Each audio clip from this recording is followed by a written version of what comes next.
This episode is brought to you by the Solo to Group Practice webinar. It's a free webinar that you can find at practiceoftherapy.com/group, and also brought to you by TherapyNotes, therapynotes.com.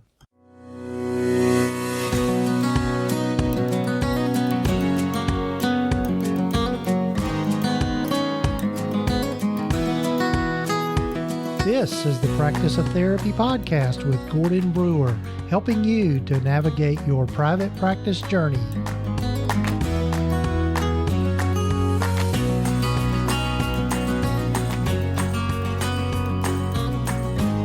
This is session number 181 of the Practice of Therapy podcast.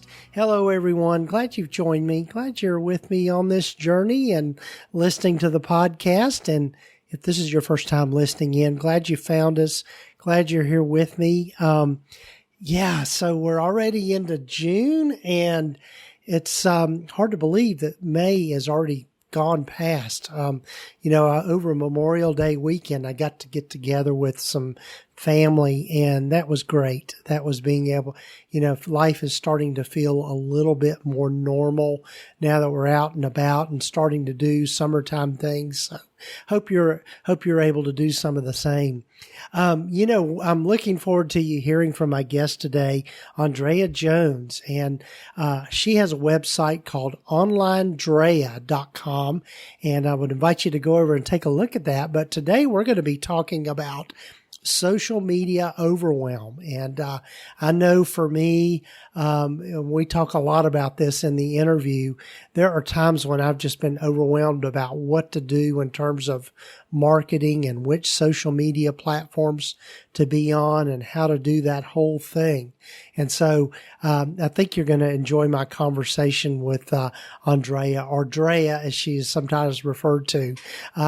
So we'll get to Andréa here in just a moment. But before we do, I want to invite you to go over and check out my upcoming free webinar. As this particular episode is coming out, I've got a free webinar that is going to be on June the 11th at 1 p.m. Eastern Time. And it's just simply using Google Workspace in your private practice. And in this webinar, I'm just going to be going over some of the basics about using Google Workspace as a practice platform, or just as a way to kind of manage the business and sometimes the clinical side of your practice. I use Google Workspace and rely on it a lot from Gmail to using Google Drive, Google Forms, all of those things. So this webinar is designed to be an introduction to you. So be sure and go check that out and register for it. And that you can get to that at practiceoftherapy.com GWS webinar. And that'll get you to the link on Webinar Ninja to register for this. One thing I will say is that Google Workspace, it used to be known as G Suite, but Google Workspace has really become very well known within private practice circles for the tools that it provides. In fact, I started a Facebook group called Google Workspace for Therapists Facebook group, and it's got over 5,000 members to that private Facebook group now. And so a lot of great resources there, as well, as far as people sharing information and talking about things. But one of the things about Google Workspace, and I'm going to cover this in the webinar, is how you use it and make it HIPAA secure or HIPAA compliant. There's a lot of myths around all of that, and I want to kind of straighten those out in this webinar. So be sure and register. Even if you're not able to come on June the 11th, you'll still have access to the replay afterwards. But again, to register for that, go to practiceoftherapy.com/GWS webinar. GWS as in Google Workspace. So love to see you there and love you to join me for that free webinar. And also, before we get to Andréa, be sure and check out our sponsor for the podcast, TherapyNotes. TherapyNotes.com. They are the leading electronic health record system for private practices in the mental health space. They're who I use in my practice, And I will say a side note here, I use it in conjunction with Google Workspace. And so we'll talk about that in the webinar as well. But be sure and check out TherapyNotes. They have a patient portal that is second to none, can help you just become virtually paperless in your practice. Also, the ability to schedule people and them to be able to schedule online. Also, being able to file insurance claims and do it through their clearinghouse. Again, making things paperless and easy to navigate. And I will say that TherapyNotes support is second to none. When you call them, you get answers and somebody gets back in touch with you right away. So be sure and check them out, therapynotes.com. And if you'll be sure and use the promo code Gordon, just GORDON, you can get 2 months of their services for free. So try them out for 2 months, and it's a win-win situation. So be sure and check them out. And so that's all I've got to say here during the intro. And please listen to my conversation with Andréa Jones about social media overwhelm. Here we go.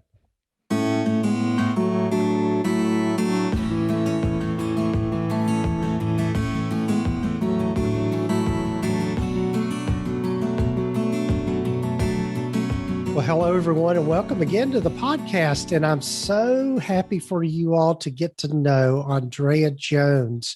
Andréa is one of those great people that connected with me, and she has a website called onlinedrea.com. And really her niche and her specialty is just helping people in private practice or other businesses really kind of beat that overwhelm around social media marketing. So, Andréa, happy to have you. And why don't you, as I start with everyone, why don't you tell folks a little bit about yourself and your story and how you've landed where you've landed? Yes. Well, thank you so much for having me on the show. When I started with social media, I actually am one of those weirdos who likes social media. I started blogging in 2004. I started my YouTube channel in 2007 and worked in the spa industry at the time in Atlanta. I was a manager of a few spas, Spa Citadel, if y'all are in Atlanta. I was the assistant manager of a few locations. And because I was one of the youngest people on the team, I was put in charge of social media. And I really liked it. I really enjoyed it. I went to school for English literature, so not related at all. So part of my story is doing these YouTube videos. I met my husband through YouTube. That's great. And moved to Canada to be with him. So with that move is when I actually started my own business. And the funny thing is, I quickly learned a lot of people don't like social media. And it became one of these necessary evils, right? We have to do it. We have to show up in a certain way. And so I spent the last 7 years as I was growing my business and growing my agency, really tapping into why that is and why I myself as an introvert still likes to show up on social media in a certain way. And so that's kind of my journey in a nutshell. Started off as a thing that I actually like doing, turned it into the business that we have today, where we have an agency that services over 20 clients, as well as a membership that has almost 300 students in it. Wow. Wow, that's great. Yeah, I think that's one of the things I know, even for me, one of the things that I quickly outsourced was just the social media part because it just got to be overwhelming. And then I know one of the things that we had kind of talked about a little bit before we started recording is just the fact that it is so overwhelming for a lot of people about knowing where to show up and which social medias to pick and all of that kind of thing. And so walk us through your process of just kind of how you work with people and that sort of thing, and maybe some tips on social media. Yeah. That overwhelming feeling is totally natural. Social media can feel like another language sometimes, right? Definitely. You're walking into this thing. I always say my favorite clients are the ones who are like, how do I post to Instagram stories? Because it is like a very confusing place to navigate. It's learning a whole new technology software. And so if you're feeling overwhelmed, know that that's okay and that's perfectly normal and natural. And I think part of it too is right when you log in, you're seeing all of these people who seem like they're doing the right things. They're posting, they look great, they have photography, they have beautiful things they have to say. And so it is that comparison game that we're playing with ourselves as well. So, the first thing that I recommend if you're thinking about this overwhelming feeling, and you mentioned kind of choosing a platform, start with a platform that you're already familiar with. So, if you're already using Facebook or if you're already on LinkedIn, start with those platforms because, generally speaking, that can really help you understand the technology and the software and get to a place of understanding and knowing if it's the right one for you. Now, where should you spend your time on these platforms? So there's two kind of buckets of time I want you to think about. And I know there are a lot of people who talk about kind of like the quantity of content you should produce. So try to post every single day or try to post 3 times a week or whatever the case may be. What I recommend is to focus on a time limit first instead of a number of posts, because there's so much that goes into those posts. And depending on where you are, it may also add to that overwhelming feeling. Right. So when you sit down to write those posts, try to spend 1 hour a week working on your social media content. Sometimes in that 1 hour, you may only put together one caption and snap a photo of your location, and that's the post for the week. And that's okay. It's just like learning any new skill. And then throughout the week, I want you to spend 10 minutes each day just checking in, seeing what you see, scrolling through the feed, looking at the different elements in the app, responding to any comments you get or any messages you get. And that's a really good place to start for a lot of people. Because it really helps build the muscle and the skills needed to do social media. And working your social media is a skill. Like you said, you outsourced it. For me, the first thing I outsourced was bookkeeping. I should not be doing bookkeeping. For you, it may be social media. So, know that you can outsource that as well. Right. Well, I think that's you make a good point is just to keep it simple. And I think one of the things is that we can also get into, like you said earlier, into the trap of trying to compare what we do to somebody else. And there was a quote I heard, I think it was from, you might be familiar with Pat Flynn, who does a lot of online stuff. He was saying that never compare your beginning point to somebody else's middle point, because I think that can, they've put more time into it and that sort of thing. And everybody has a starting point. So, yeah, I think absolutely. Yeah, I agree, because I think that when we look at social media, sometimes what we're looking at is a team of people working on those social media accounts. I know because I'm behind my clients' accounts, and even my clients who are like individual practices, that their practice is them. They still hire a team to support them with that. So even though you see a selfie, even though you see a video, sometimes there's a team of people behind that. So you're really not giving yourself a fair chance. You're not giving yourself a fair shake at approaching social media in a way that works for you.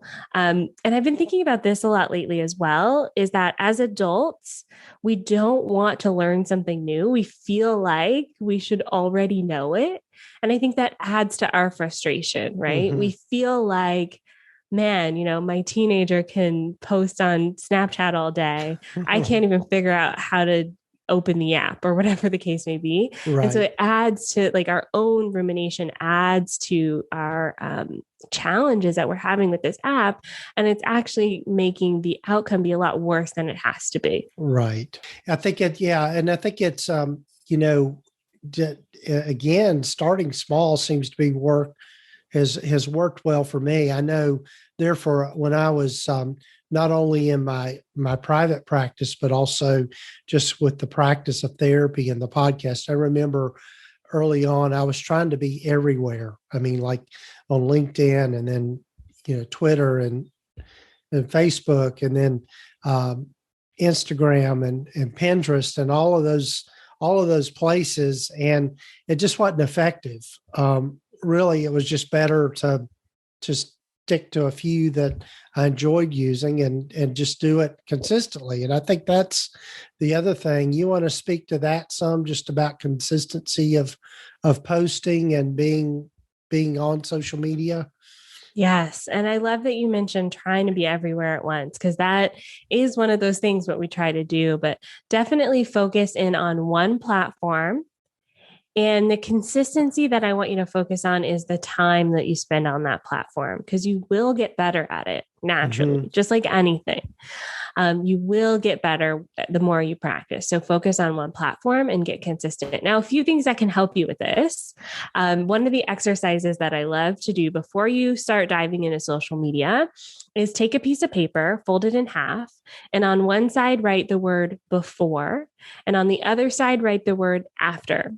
And then I want you to think about your clients and their feelings. What do they feel before they work with you? And how would they feel after they work with you? Mm-hmm. Mm-hmm. So start brainstorming. Give yourself 30 minutes or so. Write as many feelings as you can, because those turn into social media posts. Even as you're writing them, you're probably going to think of the social media posts. And that will really be helpful for you when you sit down to write, because now that hour is just pulling bits and pieces from the before and after brainstorming session that you just did.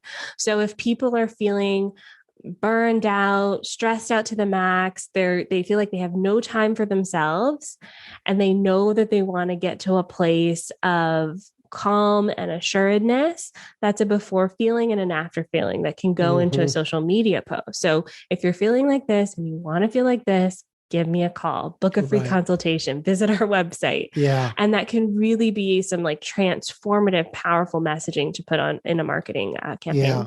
Yeah. And that's I love that idea, because I think it just speaks to really as I think about social media, it's really kind of a pseudo or an online way to build relationships with people.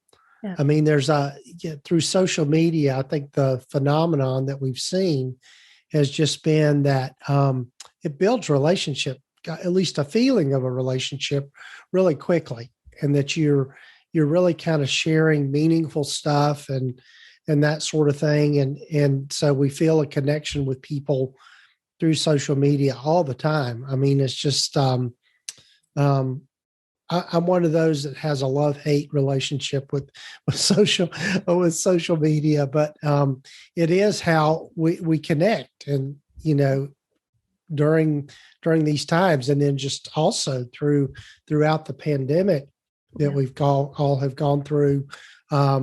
Social media was important in that way as well, just building that relationship.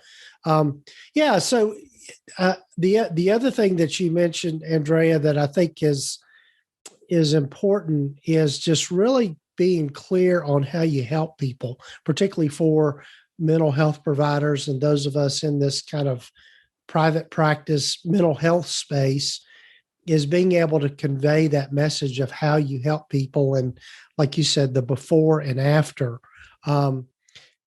So you want to say a little more about how a person can develop that before and after kind of brainstorming thing. Say a little more about that. Yeah, absolutely. And I think one of the things to note as well is in the space that we're in this mental health wellness space, oftentimes our clients aren't going to engage with our content online, right? They may not leave a comment and say, yes, I'm struggling with this, because it's a very public place. Mm-hmm. So we want to extend that hand to them to be able to take action in a way that may be a little bit more private, in a way that they feel safe. Mm-hmm. So we use this method in the Savvy Social School called the ABCs of writing a caption. So the A is grabbing their attention in some way. If you think about social media, kind of scrolling, we see like our sister's kid, we see our friend's dog, we see our mom's vacation, and then we see this post. So why would we stop and look at this post? So think about that. And those feelings can really help. So really get specific as well and use storytelling. So if you're a mom of 3 and you can't even go to the bathroom to get peace and quiet, Mm-hmm. If that's you, you're going to stop and go, oh, I thought I was the only one. And then Uh-huh. you may keep reading the caption. So Right. that's the A, is that attention grabbing question or statement. The B is the benefit statement. So adding in things like, I want to help you finally get a calming moment to yourself. I want to help you eradicate mom guilt. I want to help you build a safe environment where you and your children can feel fully supported. So those are Mm-hmm. all benefits. And they, again, focus on feelings. I think sometimes too, we focus on, 1 hour sessions, this is how much they cost. It's virtual, but Mm-hmm. really people want the end result. They don't really care how they get there. Right. So those benefits focus on the feelings. And then the C, so attention, benefit, C is call to action. And this is the part where we're extending our hands out. We're inviting them to take that next step with us, whatever it may look like for your practice. So some people do free discovery calls. Some people you have to apply. Sometimes you have to fill out a form. It can even be, if you don't have a website or anything like that, it even can be send me a direct message. Whatever it is, you Mm-hmm. do want to offer that next step, because oftentimes people aren't going to, especially in our space, aren't going to comment that says whatever challenge they're going through. It oftentimes feels very personal. Right. And so you want to give them that next step. So attention, benefit, call to action, that can be a really great formula for putting together those feelings, the before and after feelings. I don't know if you're familiar with Donald Miller's story brand. Yep. And that is one of the things that he talks about as well is making that connection with people, of you being able to kind of show people the end result of working with you, Yeah. of being able to give them, I like to say, give them a sense of hope in your writing about the struggles that they're going through. And yeah, you're right. I think one of the things when I do consulting with people and do look at their websites, one of the things that people seem to neglect all the time is just that call to action, that C that you mentioned. You've got to, you can build it, but you've got to also invite them in. And that's, I think, is the thing that I think is important, is to make people feel like you understand their problem and that you're going to have a way to give them some help with that, whatever that problem might be. So, Yeah. yeah. Absolutely. And I think it's all about connection as well. Mm-hmm. You've mentioned this, like social media is different. It's not a billboard. It's not a radio ad. It is a two-way connection with someone, Mm-hmm. a Mm-hmm. two-way conversation. So you do want to like open that up. It's not, just shouting out into the void. It is really like calling people in. And so I think that having that is important. And one of the things too, as well, that could be very helpful for this is strategic partnerships. Mm. So oftentimes, if we're looking on social media, like I said, our ideal customer or client, if you message them or if you follow them, they may not be at a place yet where they're ready to hire you or work with you. So look around for some strategic partners who can help share your work. Some really good places who, if you're a local business, look at like yoga studios, places where people go, your potential clients, where you can also show up in those places. Maybe you exchange promotions, maybe you collaborate and do something together, but that gets you in front of the right people in such a powerful way. Right, right. And the other thing that you remind me of is, and we kind of hit around this, but the importance of really defining your niche, however you want to say that. And I think that's one of the things that people hear from me a lot, and hear all the time is being able to get real specific about what you do, because if you're painting with too broad of a brush, nobody's going to really be drawn to it, I Yeah. think. Yeah. Yeah. And it makes the work that you're doing on social media so much easier when you can get very specific about who it is you're exactly offering this to.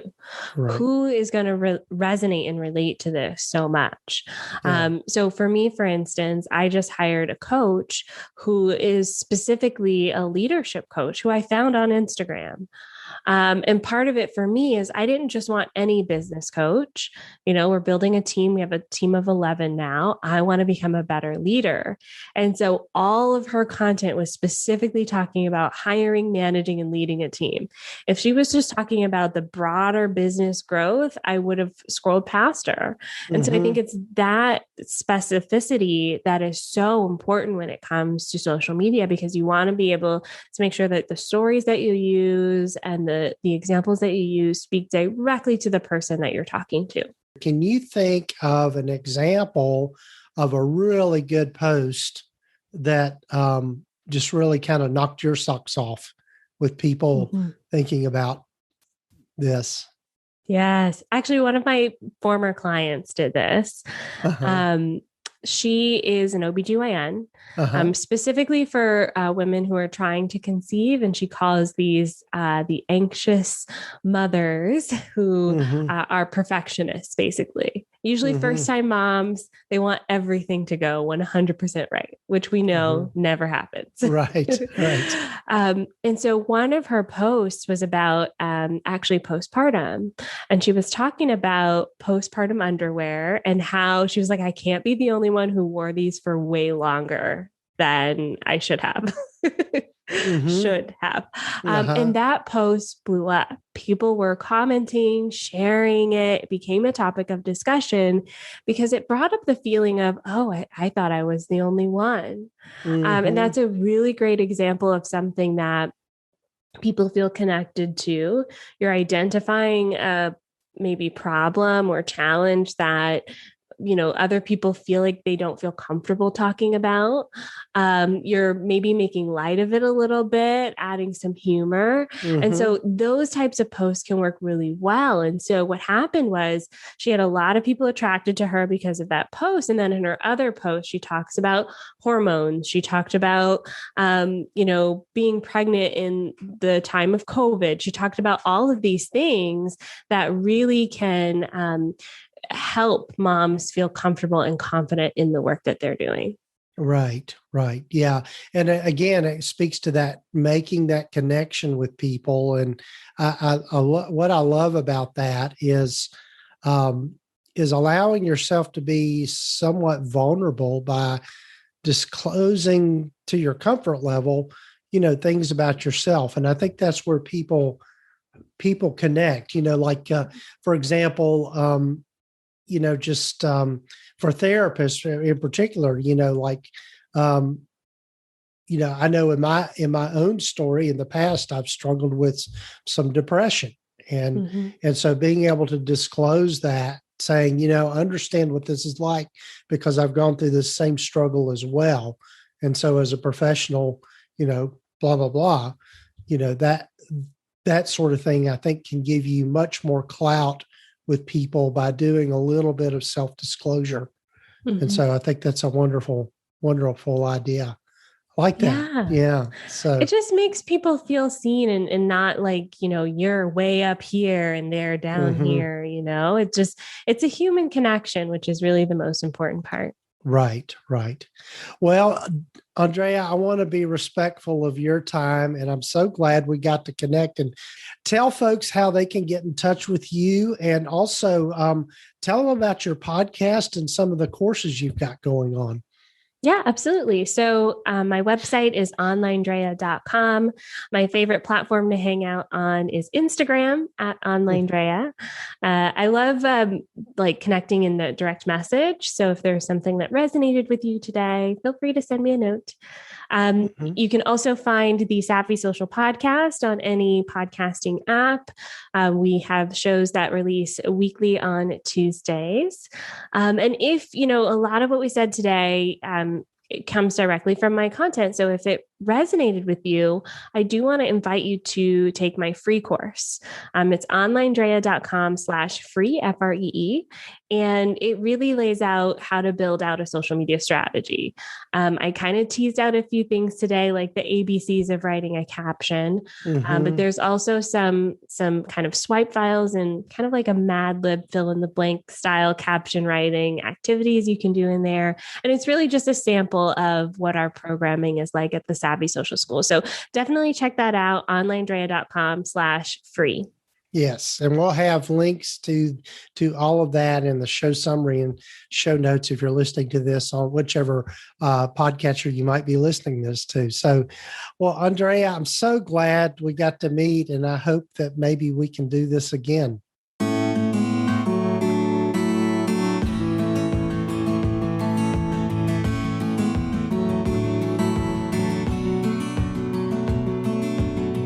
Well, I'm so glad you got to hear from Andréa, and I'm glad that she joined me for this particular episode. And I hope you've gotten some ideas about social media and maybe thinking about it a little differently.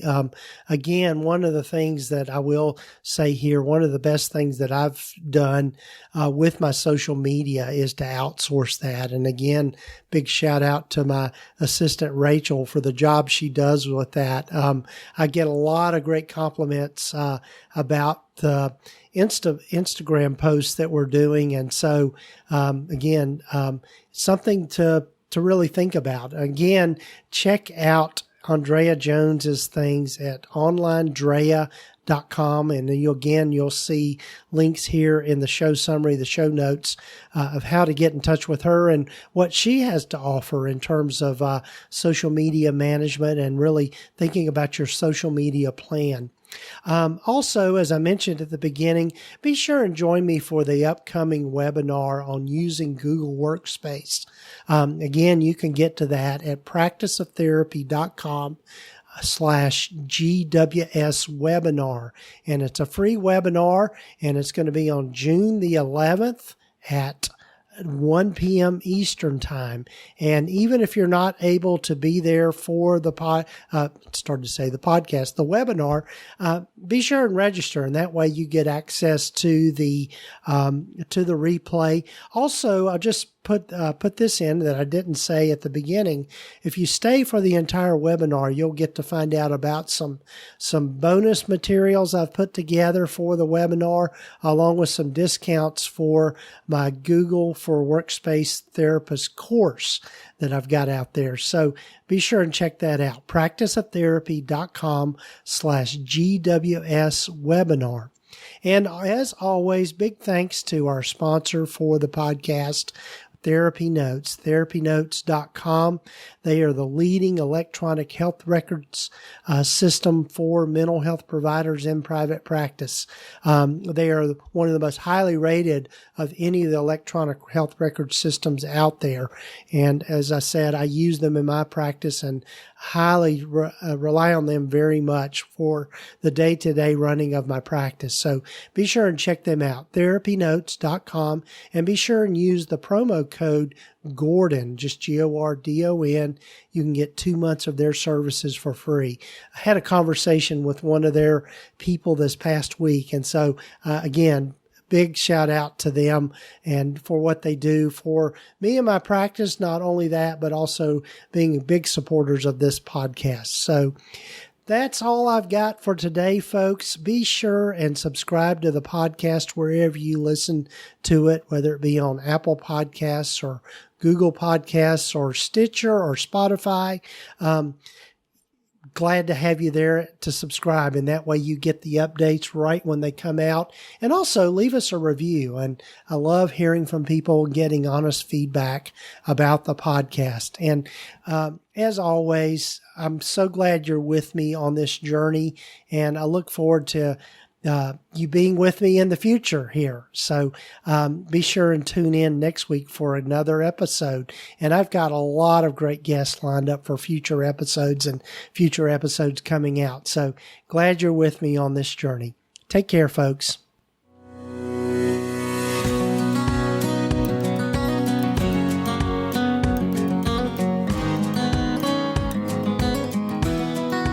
Been listening to the Practice of Therapy podcast with Gordon Brewer. Please visit us at practiceoftherapy.com for more information, resources, and tools to help you in starting, building, and growing your private practice. And if you haven't done so already, please sign up to receive the free private practice startup guide at practiceoftherapy.com. The information in this podcast is intended to be accurate and authoritative concerning the subject matter covered. It is given with the understanding that neither the hosts, guests, or producers are rendering legal, accounting, or clinical advice. If you need a professional, you should find the right person for that.